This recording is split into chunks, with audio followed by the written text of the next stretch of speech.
একটা গাধা হেঁটে যাচ্ছিল। নরম মাটির মধ্যে সেই গাধার পা পড়ে সামান্য একটু গর্ত হয়ে গেল। ঘটনাক্রমে সেই গাধা সেখানে পেশাব করে দিয়েছে, যার কারণে গাধার সেই পদচিহ্ন পেশাব দিয়ে ভরে গেল।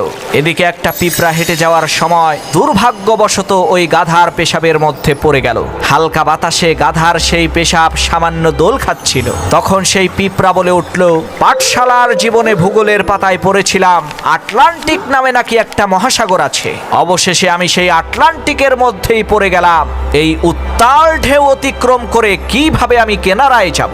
এমন সময় হঠাৎ করে শুকনা একটা তেঁতুলের পাতা বাতাসে উড়ে এসে ওই গাধার পেশাবের মধ্যে পড়ল। তখন সেই পিঁপড়া বহু কষ্টে ওই তেঁতুলের পাতার উপরে উঠে বসলো। এদিকে ঢেউয়ের তালে তালে সেই তেঁতুলের পাতাটা সামনের দিকে এগিয়ে যাচ্ছে। পিঁপড়া এখন খুবই দাম্ভিকতার সাথে বলছে, ইতিহাসের পাতায় পড়েছিলাম পৃথিবীতে নাকি টাইটানিক নামক বিরাট এক জাহাজের অস্তিত্ব আছে।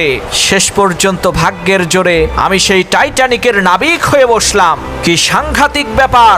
আজকে আমি টাইটানিকের গর্বিত নাবিক। আটলান্টিকের এই উত্তাল ঢেউ পাড়ি দিয়ে আমি ছুটে চলেছি আমেরিকা আবিষ্কারের জন্য। গাধার পেশাবের মধ্যে তেঁতুলের পাতায় বসে পিঁপড়ার যে অহংকার, আমার দেশের তথাকথিত কিছু ছাপরি কন্টেন্ট ক্রিয়েটরদের এর চাইতে জঘন্য অবস্থা হয়েছে।